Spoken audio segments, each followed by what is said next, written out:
Welcome to a new episode of the Unicorn Bakery. Today we will have a look into marketplaces and the lookout for 2025 because the year is accelerating and everything is getting back on track and everybody is working again. And so therefore I decided to bring on Fabrice Grinda again. Fabrice is probably the best person to talk about marketplaces. After doing 1,192 unique investments with FJ Labs so far, and FJ Labs 3 as a fund coming to an end, preparing FJ4. I call it FJ4 now because it's quicker, but and like more than or like 355 exits to be precise, including partial exits. Probably one of the most, I call it ridiculous, and it's probably not the right word, but ridiculous stories that I've heard over the last years, and one of the most unique personas, even when there's a large team behind it as well, that I got to know. So therefore, I thought, Fabrice, we will have to talk marketplaces today, and I'm super happy to have you on the show again. Thank you for having me. So you've been a founder yourself, now you're investing. How are you assessing, like knowing both perspectives? How are you assessing a year? Which timeframes are you looking at when you're making decisions and building thesis? Theses, so we're, I would say, a bottoms-up type fund, meaning we don't have pre-existing portfolio construction where we're like, oh, we want to invest in that in many companies, and this has to be the thesis. I think it's more if we meet founders we like, we invest. If we don't, we don't. And in years like 21, where we felt everything was overvalued, we invested in fewer companies. And then years like 23 or 24, where the markets were, except in AI, more depressed, we were investing like crazy because we felt the opportunity was great. And the thesis is similar. We have perspective, we see the trends and how companies are evolving. And as we see trends evolve, because new founders are coming up with new models and approaches, we evolve our thesis over time. And we've seen marketplaces start with these double commit models, then become like more verticalized. So they were horizontal marketplaces and vertical marketplaces, then they're managed marketplaces, and then we have the marketplace pick type marketplaces on can detail what these are. And there are definitely many more trends happening now in 2025. And we're still at the very beginning, shockingly enough, of the marketplace revolution. So what's the sentiment for 2025? And to dive into that, when you look back at 2024, what was the look back sentiment for 2024 and then the lookout for 2025 based on that?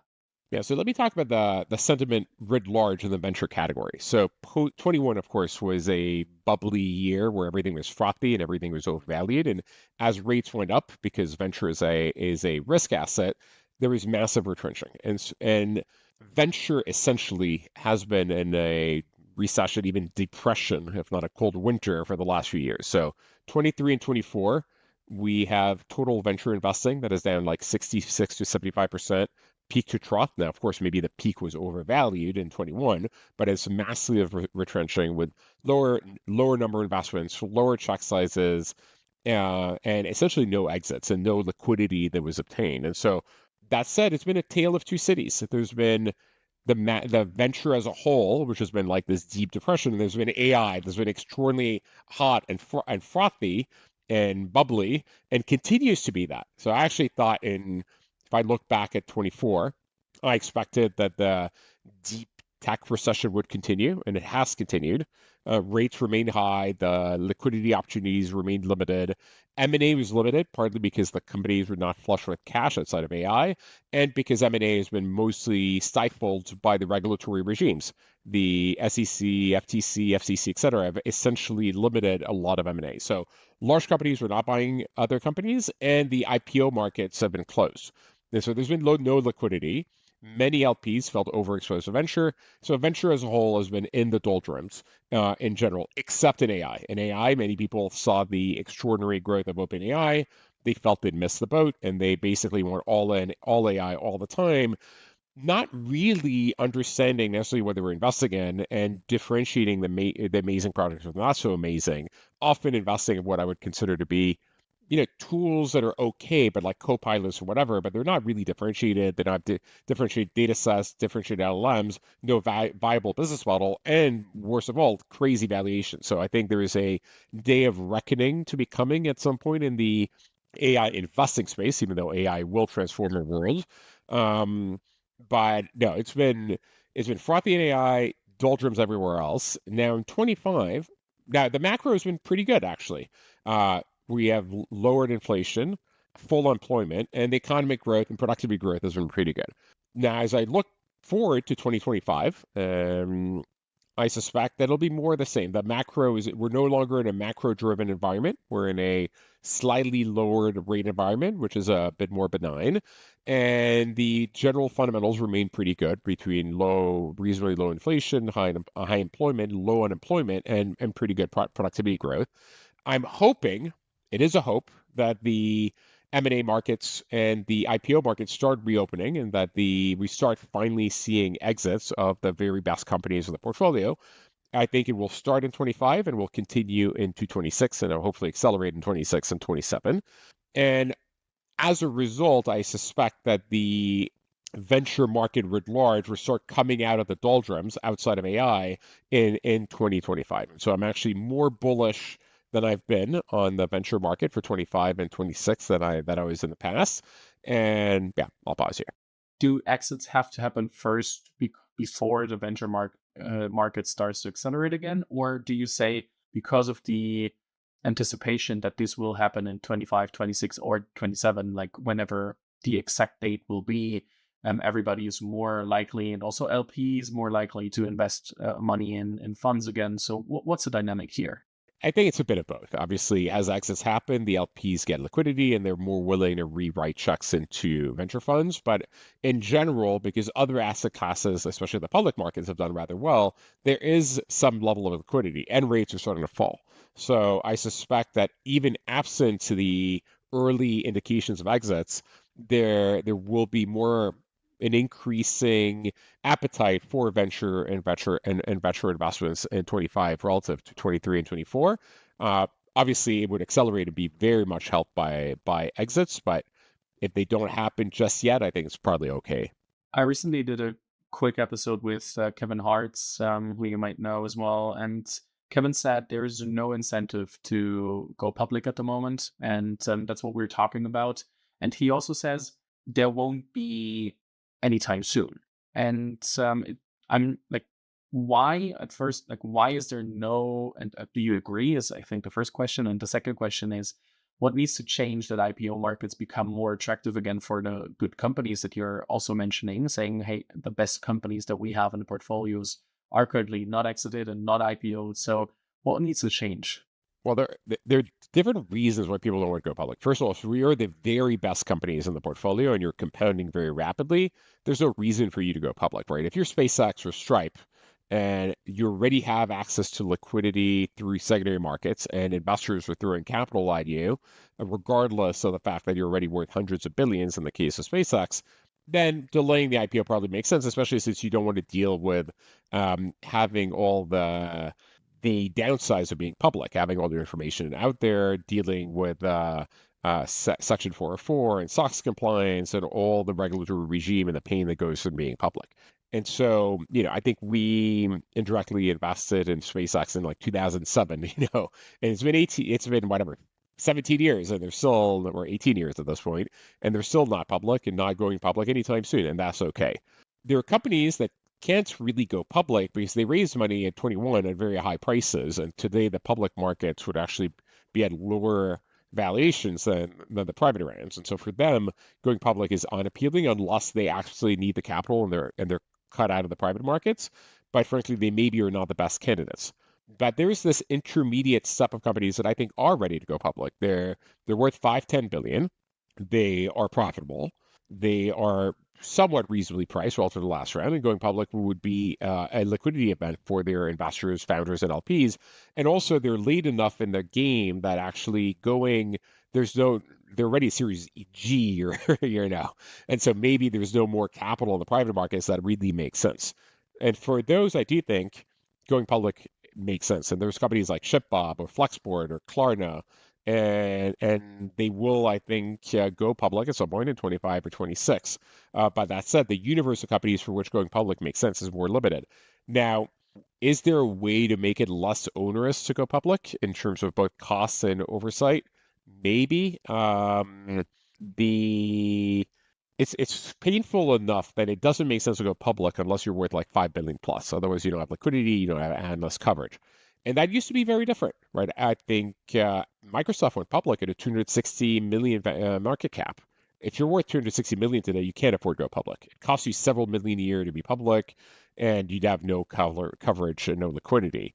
And so, do we want to bring this down again? Maybe, in which case it requires a pretty profound regulatory regime change, which I don't see in the cards. And so I suspect that the threshold for going public, at least in the US, will remain pretty high. And it's okay. I think it's meant to be a kind of a protection for public market investors and the general public when they're buying stocks and they don't buy bad companies. Though it does mean it probably cuts them off of the high growth companies where most of the high growth happens in the private markets. And then once they're no longer a high growth, they go public. So kind of sucks if you're a public market investor because it means most of the value accrues to people like me in the private side. But it is what it is from a structural perspective. What does this whole dynamic mean for people like you running funds that typically run on a 10 plus 2 basis? So 10 years of an investment horizon can be adjusted a bit and extended. But seeing all these dynamics shifting the life cycles of a company until a liquidity event happens to the future, how does this change the venture industry? The duration from investment to exit has increased dramatically, and it's kept increasing over the last 20 years. And yes, today, if you invest in the seed, probably for the very best companies are going to go beyond the 12 year, the 10 plus 2. And you'll have to get letters from your LPAs to extend even further. It actually probably makes sense that said to do it because they're compounding aggressively, and you don't want to exit too early in any of these. But the problem from a venture industry perspective is because the DPIs have been reasonably low, so the distributed capital, how much exit we've been getting on the way up, that delta between when you raise a fund and when you get the capital, maybe a 3 fund lag, right? So maybe we are at fund 4 now that we're about to raise in Q1 of 25, and our fund 1 is now fully distributed, meaning we've returned 1x the capital. So in a way, the fund 1 exits and we're at the top decile of DPI. And so most funds probably there's a 4, 5, 6 fund lag between investment and exit, which is a massive negative cash flow. What it means for people like us, though, the reason we've been able to, in a way, get away with it with high DPIs is because we write small checks. We've been getting a lot of exits through secondaries. And so the secondary markets have actually been exploded. So one of the bigger trends in venture is there are more and more secondaries, both in companies, but actually in funds. There are new investors that are buying full-on positions, LP positions from other LPs, especially in the late stage funds or funds that have been deployed for 10 years or 12 years or whatever, and people are tired and they just want exits. And you also have people buying positions in the GPs of the funds. So secondary funds are becoming bigger and bigger, and secondary marketplaces like Forge, Equities and Post, NASDAQ private markets are becoming larger and larger as people are pursuing liquidity. So that's a mega trend, and by investing right now, I think in secondary funds makes a lot of sense because the liquidity is coming at a premium. And so both you can buy positions of companies at good discounts, but you can also buy positions in good funds at very big, like 40, 50, 60% discounts to NAV by people who want liquidity. In which way does this affect how I, as a founder, should figure out who, as an investor, I want to take on board? You should, in general, first of all, picking investors is like a marriage, right? Like they're your lead investor, they're on your board, you're going to be with them forever. So pick someone who likes you, understands what you're doing, and has your back, and is going to stick with you in good times and bad times. From the VC's capital structure perspective, I pick VCs who basically are long-term investors, and whether or not they exit in 5 years, 10 years, or 15 years, in a way doesn't matter to them, and therefore you're not going to be pushed into an earlier exit than you would like. And of course, the people that have been around forever, who have infinite long-term capital, are probably the best bets for that, right? Benchmark, Sequoia, right? Like the people that are the brand names that have long-term committed capital to their funds, they are not going to be in a hurry to exit. And in fact, they've transformed their funds from just private funds to public-private funds where they can hold public securities forever. That's why Sequoia is not an IRA. But does this matter that much? I think in general, not really. Most VCs will they will figure out their own capital structure independently, and they let the founders be, right? Like at the end of the day, the last thing you want to do is force a company to sell too early as it's compounding, and so I wouldn't worry that much. And by the way, we at FJ, the reason our DPIs are high is because we own 2-3% of the companies. We can go and get secondaries. In fact, a lot of VCs ask us, hey, do you mind selling part of your position? We want a bit more ownership of the up rounds. And so the founders ask us actually if we'd be willing to sell. And so, but if you're a lead VC and you have 20% of the company and you're on the board, you can't do secondary, because if you try to sell, it's a negative signal. Oh, what do they know about the company that we don't? And so it kills the company. And so that approach doesn't really work for lead VCs. They need to wait until the IPO. And frankly, they cannot even sell post lockup because they own so much of the company. If they sold, the price would collapse. And so for lead VCs, they're going to be locked up for a long time. It's only people like us that have small percentages that can sell on the way up. I don't think it changes that much for a founder, honestly. Just pick the person that has your back and that has capital to follow on. Now, the one thing that I think matters more is, does the VC, can they keep supporting you into the C, the A, the B, the C, et cetera? Because we're in a world where outside of AI, capital has been harder to come by. And so you want VCs with deep enough pockets that they can do the other end. So I wouldn't worry about that at the pre-seed and seed, because whereas the seed funds are seed funds, they're not going to do your A. They don't have enough capital.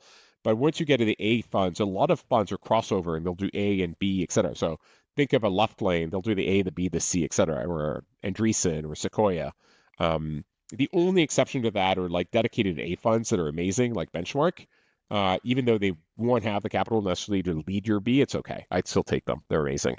In 2024, you did 100 first-time investments with FJ Labs in companies, and therefore you looked at thousands of them, especially marketplaces. So therefore, what trends are you currently identifying and seeing and looking out for when you're evaluating new businesses? What are the things that are coming up more and more right now where you think, hey, 2025 might be a chance and have a good hit on this trend? I'll separate. So first of all, we invested by 1% of the deals we see. So for 100 investments, we saw 10,000 deals, more or less. It's better. But of course, many of these are out of scope, not relevant, et cetera. So we didn't take, we take calls of 300 deals we get a week. We take calls with 50, and then we invest in 3. So that's the kind of 1%. So we only took calls with like 1/5 of those or so. So maybe 2,000. Now, I'll break down the trends into 2 buckets. One is mega trends, which we're seeing as a general category, and then like one-off things that are interesting that could form the basis of a larger trend. So let me explain the difference between the two. The big mega trend that we're seeing as a category is the B2B marketplaces and the digitization of B2B supply chains is becoming a massive trend. So if you think of your consumer life, right, you can order food on DoorDash or Uber Eats and you get it back in like 15 minutes. You can order groceries on Instacart. You can order on Amazon. You get everything between a day and 2 days, or even the same day sometimes. You can book an Airbnb. You get an Uber in 5 minutes. You can get a hotel on Booking.com, right? Like in your consumer life, digitization it has happened in a very massive, meaningful way, and software is already eating the world. In the B2B world, though, that's not true, and that's not true neither at the large enterprise nor at the SMBs, right? Like so, and I'll give the 2 examples separately. The large enterprise, like if you want to buy petrochemicals, there's no like catalog available of what's available. So I'm not even saying Amazon where you have a one buy now. I'm saying a list, just a list of what's available. Then there's no connectivity to the factory to understand manufacturing capacity and delays. There's no online ordering. There's no online payment. There's no tracking, and there's no financing. And this needs to happen in every industry, and every vertical, and every category. Right now, we're like sub 5%, and usually sub 1% penetration on all of these. And when I think of these types of inputs, and I mean inputs writ large, like auto parts, construction, chemicals, energy, but it could also be like finished goods. None of that has been digitized. Uh, Number two, if you think of the life of your little SMB owner, right, like a little mom and pop shop owner. So imagine you own a restaurant. The people that own restaurants, what do they like to do? They like to cook, they like to chit chat with the customers. And yet, what is the job that they end up having to do today? They need to create a website. They need to go to answer comments on Google and Yelp and TripAdvisor. They need to get a POS. They need to do accounting. They need to manage their inventory. They need to do payroll. They need to negotiate Uber and DoorDash. And so SMB digitization, doing all the work that these SMB guys don't like to do, is a mega trend as well. And I'll give you a few examples. In SMB, we invested in Slice, which helps pizzeria owners manage all their back office. They now have 20,000 pizzerias on the platform, over $1 billion in sales. Very profitable. We have Fresha, which does the same thing for barbershops. Sense, that does the same thing for laundromats or dry cleaning companies. We have one that does it for spas and general like yoga studios, etc., called Moments, etc. So this we're verticalizing. On the input side, we're Nodi for petrochemicals. In Germany, we're in a company called Shootflix, which is a three-sided marketplace in order to get gravel. We're in Material Bank, I mean, and many others. And the other three trends I would say in the B2B are moving supply chains out of China. I guess the general trend I would call friendshoring, especially into India. So, for instance, if you want to, if you're Zara and H&M and you want to buy apparel, and you want to buy in India, the thing is, in India, there's thousands of little mom and pop manufacturers. And what do these mom and pop manufacturers want to do? They just want to manufacture. They don't know how to answer an RFQ. They don't need to do invoicing, prototyping, etc. So a marketplace like Ziad will do all that for them. So we've invested in all these marketplaces to help move supply chains out of China, mostly into India, but obviously also in Mexico, Vietnam, Philippines, Indonesia, etc. Number four, there are a big lot of labor marketplaces. They're emerging to support this rise of B2B, and so we're in WorkRise, which is a marketplace for all services workers. We're in Job and Talent for blue collar workers in Europe. We're in Trusted Health for nurses, and then last but not least, actually two more, Recommerce. Of course, Recommerce is very big right now in in consumer, and it's actually coming to the B2B world, both for a combination of getting lower costs and and and um, and and also for green reasons. So we're investing in a company called Ghost, which allows you to buy excess inventory. So you're a little store and you can buy clothing at a 90% discount from excess inventory from the bigger brands, and then you can sell it. And historically, that didn't exist because it was impossible for these stores to buy 1 million units. But now you can buy like 10K orders and make it work. And last but not least, the infrastructure that supports all this. So payments infrastructure like Stripe or Rapid, automation, robotization infrastructure. So Formic, which helps people automate, or Figure, which is robots in factories replacing human labor. So they're in BMW in Germany replacing like 250K of machinists with like a 90K a year robot that works 20 hours a day. And then there's like shipping companies like Flexport, ShipBob, Shippo, and even cross-border companies that we invest in, like Portless. So all those are like the major mega trends in B2B. Now, beyond these trends in B2B, we're seeing a few interesting companies that are doing things that suggest that there's more to happen. So the big other trends in marketplace, I'd say cross-border commerce is finally becoming a reality. So think of Vinted. The reason Vinted became so successful in so many countries, they actually, back in the day when you had like classifieds like eBay Kleinanzeigen only has listings in Germany, and Le Bon Coin only has listings in France. And you're not shipping across countries, etc. But Vinted basically translates the listings, translates the chats between the users as integrated shipping cross-border and integrated payments cross-border, such that they've created for the first time the true pan-European marketplace. They've created a marketplace in Europe that kind of makes Europe look like the US. And it's fully integrated, one language, one currency, one everything, but It's actually is absolutely happening easy for to real. use. I love Yeah, it. and they're crushing it, right? Like they're at like 6 billion in GMV. I think they're at like massively profitable in the UK and Europe.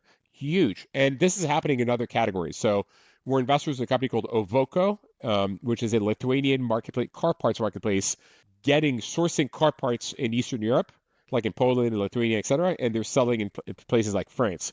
Absolutely crushing it as well. So cross-border is becoming a reality, especially in Europe. Europe is finally starting to look like the US. Next big trend is live commerce. Now in China, on Taobao, which is like the eBay of China, if you want, 25% of the sales are from live video streaming. In the US, this has only happened in one category, which is collectibles. There's a company called Whatnot that we're not investors in. They just raised like a $5 billion valuation. But for collectibles, it kind of made sense. But it's now happening in other verticals. So we're investors in a company called Palm Street, and it's basically prosumers in little stores selling rare plants.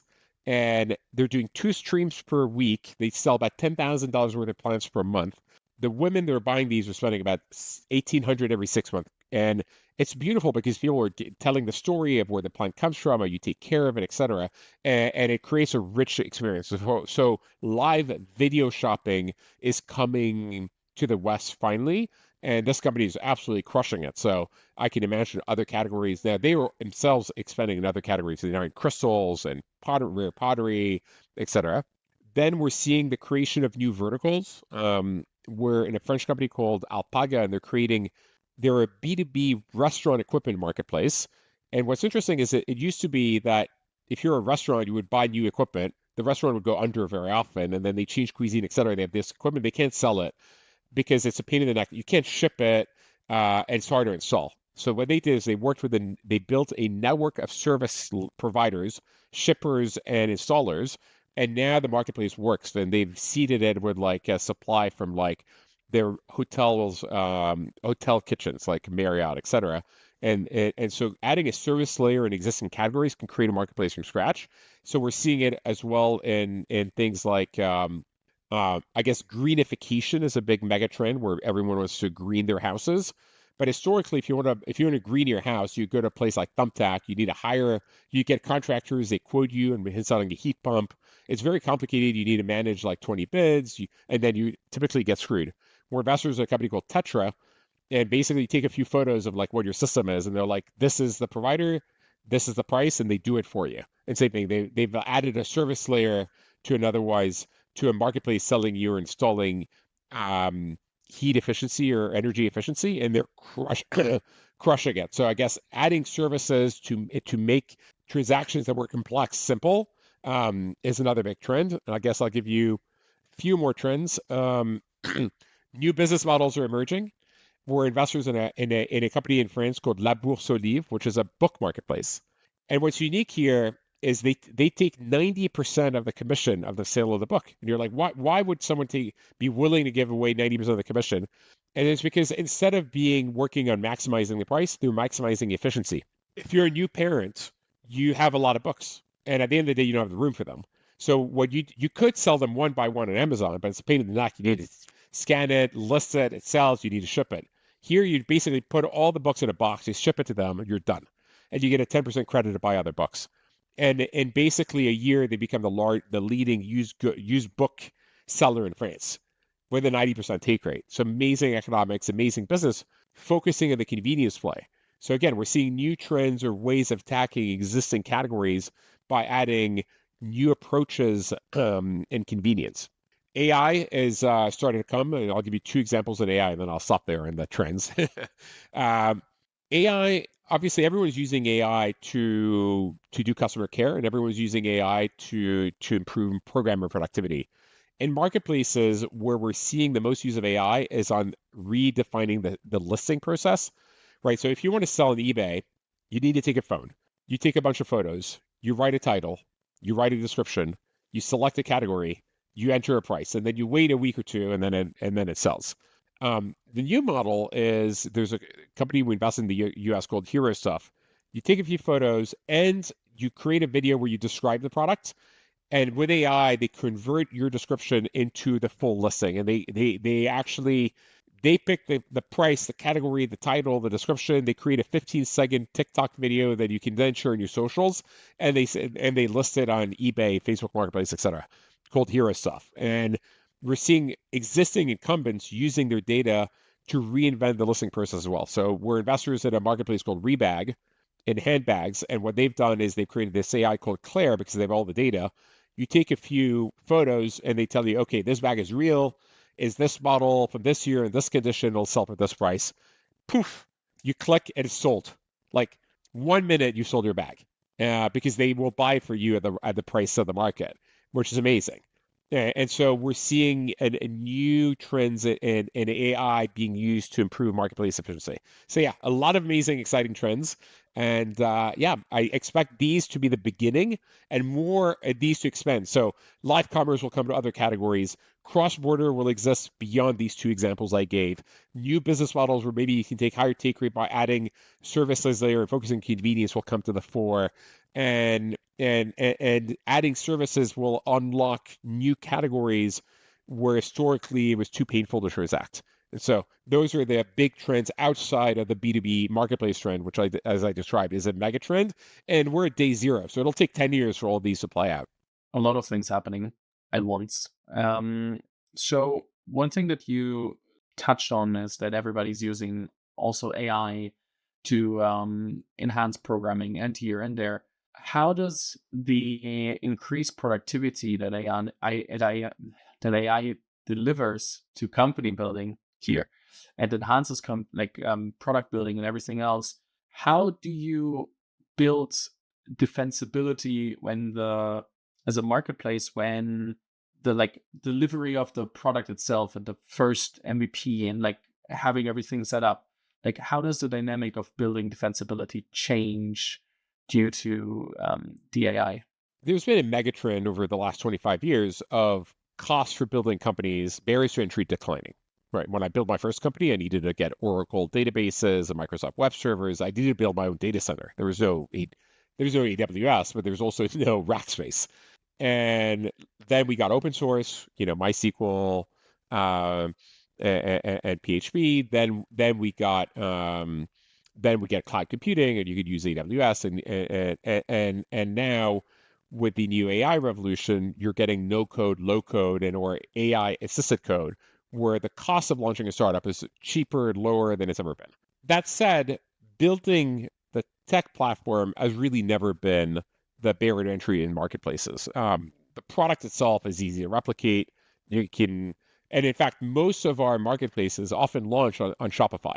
The consumer, if you're a consumer facing marketplace, the buy side of the marketplace, you might as well use Shopify.